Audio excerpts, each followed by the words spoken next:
E sarò sintetico, trasparente. Già per noi essere qui è un grande passo.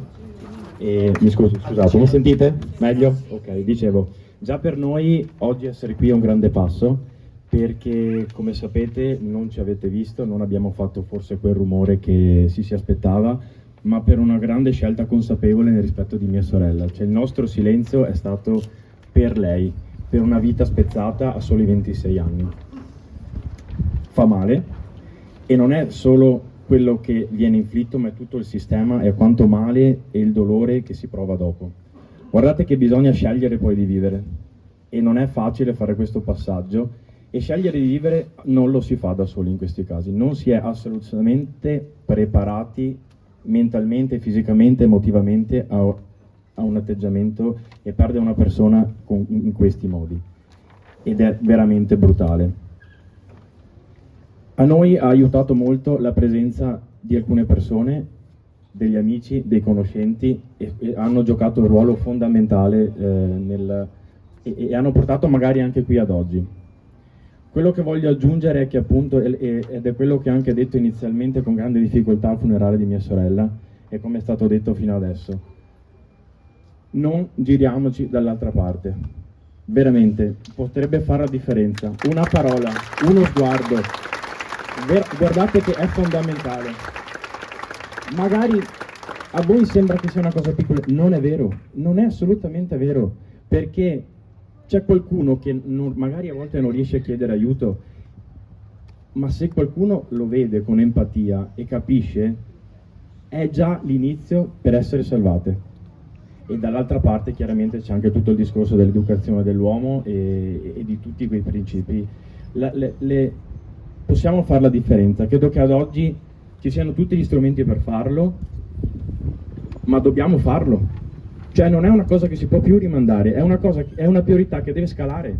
È come se diventasse, cioè se ipotizziamo la posizione 10, no, deve diventare posizione 1, perché una donna che subisce questo e che viene poi uccisa è troppo, è davvero troppo, non può essere tollerabile.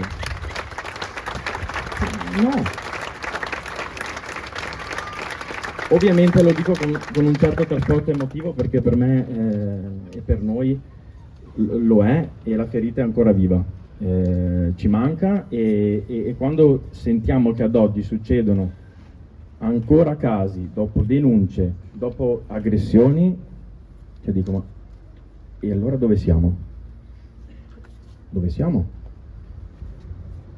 La denuncia è già un qualcosa di coraggiosissimo e che è già oltre, perché denunciare vuol dire che c'è già una situazione di grande pericolo, c'è già, cioè, più di così, c'è già, non importa che sia scritto una riga, 2 parole o un'intera descrizione di cosa è successo, ma una cosa del genere è già lì e quindi bisogna agire subito. Non so in che mezzi, cioè non ci sono i mezzi, no, si trovano.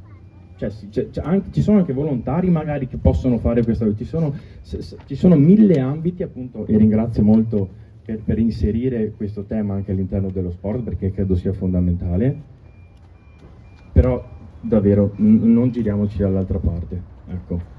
E in sintesi questo, perché oggi, tra virgolette, rompiamo noi un silenzio che abbiamo sempre avuto, perché stiamo andando verso i 3 anni, anche se non sembra, 3 anni da quando mia sorella non c'è più,